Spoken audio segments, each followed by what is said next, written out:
সালামু আলাইকুম দর্শক, আপনাদেরকে স্বাগত জানাচ্ছি বাংলার সর্বশেষ নিউজে। শুরুতেই থাকছে সংবাদ শিরোনাম। জামাত নেতা তাহেরের প্রশ্ন, পিআর নিয়ে এত ভয় কেন? পকেট ভরার জন্য রাজনীতি করতে চাইলে বিএনপি থেকে বিদায়, বলছে নানি। এবং সর্বশেষ জানাবো, সংবিধান পরিবর্তন করতে হলে নির্বাচিত সরকার করবে, বলছেন রিজভী। শুনছিলেন সংবাদ শিরোনাম, এবারে বিস্তারিত। হাসিনার পলায়ন উদযাপনে জনস্রোতে কেন এত গুলি, কেন এত আক্রোশ? শেখ হাসিনা ভারতে পালিয়েছেন। 5ই আগস্ট দুপুরে খবর ছড়িয়ে পড়তেই রাজপথে নামে জনতার ঢল।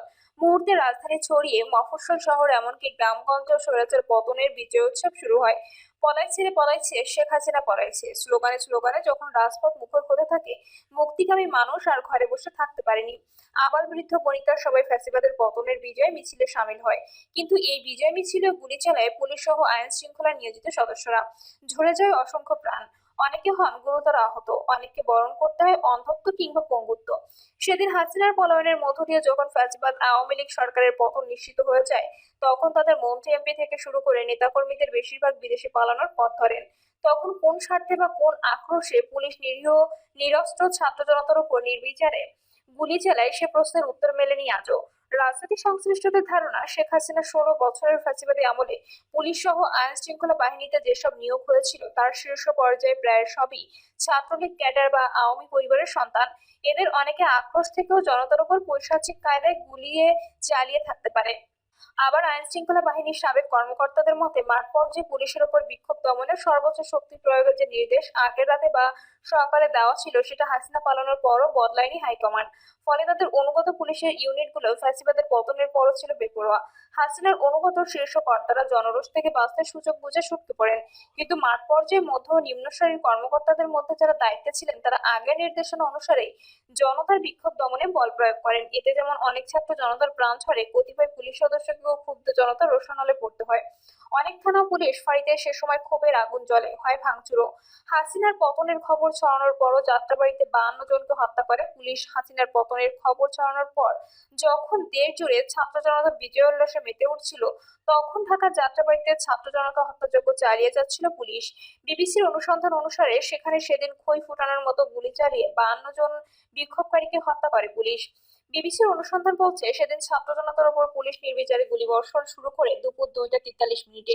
অথচ তার প্রায় 1.5 ঘন্টা আগে থেকে টেলিভিশনগুলোতে ক্রল যাচ্ছিল, যাদের উদ্দেশ্যে ভাষণ দেবেন সেনাপ্রধান। তার আগে ছড়ায় শেখ হাসিনা পদত্যাগ করে দেশ ছেড়ে পালিয়েছেন।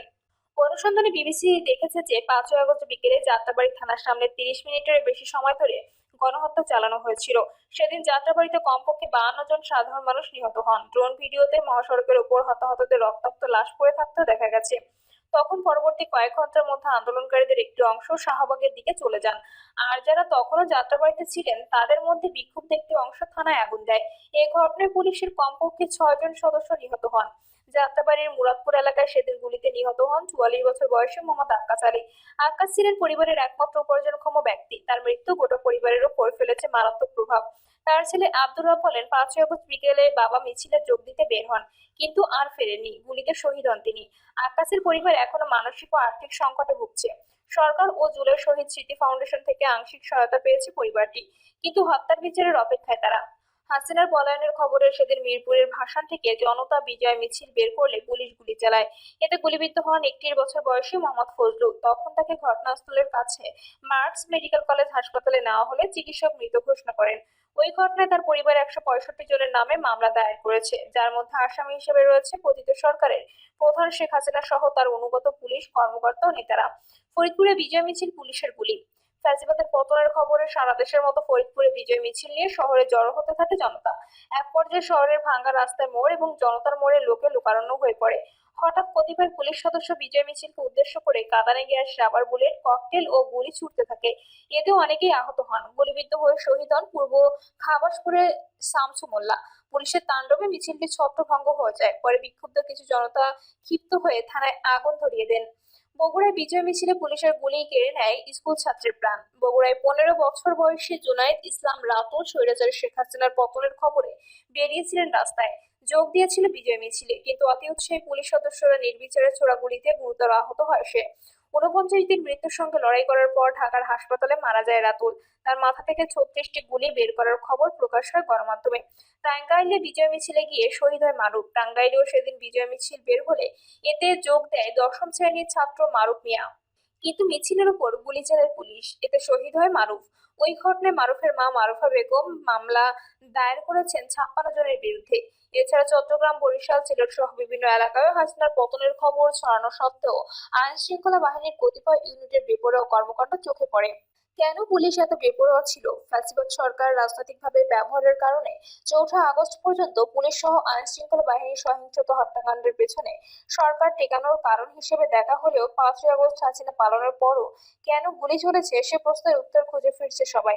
এমনকি অভ্যুত্থানের পরপর খোদ পুলিশের মাঠ পর্যায়ে কর্মকর্তাদের বক্তব্যে এসব প্রশ্নের উত্তর খুঁজতে দেখা যায়। ওই সময় কয়েকদিন পুলিশ সদস্যরা আন্দোলন করেছিলেন। সে সময় বিভিন্ন দাবি দেওয়ার পাশাপাশি ভবিষ্যতে পুলিশকে রাজনৈতিকীকরণ থেকে মুক্ত রাখার দাবি জানান তারা। জুনিয়র ওই কর্মকর্তারা বলেন, সরকারের পদত্যাগের পর আমরা দেখেছি আমাদের অভিভাবকরা কোনো ধরনের নির্দেশনা ছাড়াই আত্মগোপনে চলে যান, যা আমাদের নিরাপত্তাহীনতায় ফেলে দেয়। তারা তখন বলেন, সরকারের পতন হচ্ছে তা আগের দিনই টের পেয়েছিলাম পুলিশের ঊর্ধ্বতন কর্মকর্তারা। তখন ঊর্ধ্বতন অনেক কর্মকর্তা নিরাপদ স্থানে চলে যান, অথচ সরকার পতনের দিনও ছাত্র জনতাকে দমন করতে সাধারণ পুলিশ সদস্যদের মাঠে নামানো হয়। এর ফলে থানায় ঢুকে হামলার ঘটনা ঘটেছে। পুলিশের হতাহতের জন্য ঊর্ধ্বতন পুলিশ কর্মকর্তাদের দায় রয়েছে। এজন্য তারা দায়িত্বহীন পুলিশ কর্মকর্তাদের বিচার চান। জনগণের জয় মেনে নিতে পারেনি পজিটিভ শক্তি। 5 আগস্ট স্বৈরাচার পতনের পরও হত্যাকাণ্ডের বিষয়ে ঢাকা বিশ্ববিদ্যালয়ের সমাজ কল্যাণ ও গবেষণা ইনস্টিটিউটের সহযোগী অধ্যাপক ও অপরাধ বিষয় বিশেষজ্ঞ ডক্টর তৌহিদুল হক বলেন, বিগত সরকারের পতন ও সরকার প্রধানের দেশত্যাগ তারা মেনে নিতে পারেনি। জনগণের বিজয় তারা স্বীকারও করতে চায়নি। তিনি বলেন, বিগত সরকার বছরের পর বছর মানুষের অধিকার হরণ করেছে, নির্বাচনকে নির্বাসনে পাঠিয়েছে, সরকারের সমালোচনা করলে হামলা মামলা দিয়ে দ্বিমত দমন করেছে, গুম ও বিচার বহির্ভূত হত্যা ঘটেছে। এসব অস্বীকার করার কোনো উপায় নেই। এসব ঘটনার যথেষ্ট প্রমাণ রয়েছে। তাই বিগত সরকার পতনের আন্দোলন সাধারণ ছাত্র জনতা তাদের বাঁচার পথ হিসেবে বেছে নিয়েছিল। এই আন্দোলন সরকার নানাভাবে পরাজিত হয়েছিল। জামায়াত নেতা তাহেরের প্রশ্ন, পিআর নিয়ে এত ভয় কেন? আগামী ত্রয়োদশ জাতীয় সংসদ নির্বাচন পিআর পদ্ধতিতে অনুষ্ঠিত হতে হবে বলে মন্তব্য করেছেন বাংলাদেশ জামায়াত ইসলামীর নায়েবে আমির ও সাবেক সংসদ সদস্য ডক্টর সৈয়দ আব্দুল্লাহ মোহাম্মদ তাহের। পিআর নিয়ে ডক্টর তাহের আরো বলেন, অনেকেই বলে আমরা নির্বাচন চাই না। যারা এসব বলে আমরা তাদেরকে বলি, আসেন পিআর নিয়ে ডিবেট করি। পিআর নিয়ে আপনাদের এত ভয় কেন? আপনারা যেহেতু বলছেন জনগণ আপনাদের ভোট দেবে এবং আপনারা অনেক বড় দল, সেক্ষেত্রে দেশের মানুষ যদি আপনাদেরকে ক্ষমতায় চায় সেটা সঠিক প্রতিফলন পিআর সিস্টেমে সম্ভব। আমরা অবশ্য নির্বাচন চাই, সেটা প্রতিনিধিত্বমূলক নির্বাচন। আমরা আর কোনো ফ্যাসিস্ট কায়েম হতে দেব না। তাহের তার বক্তব্যে আরো বলেন, পুরনো সিস্টেমে ফেরত যাওয়ার জন্য, বিদেশিদের প্রেসক্রিপশন ফলো করার জন্য জুলাই আন্দোলনে ছাত্র জনতা জীবন দেয় নাই। মানুষের প্রত্যাশা আগে সংস্কার, তারপর নির্বাচন। তিনি আরো বলেন, প্রফেসর ইউনূস বলেছেন তিনি একটি আন্তর্জাতিক মানের নির্বাচন দিতে বদ্ধপরিকর, কিন্তু তার আলামত আমরা দেখতে পাচ্ছি না। তিনি যদি গ্রহণযোগ্য নির্বাচন দিতে ব্যর্থ হন তাহলে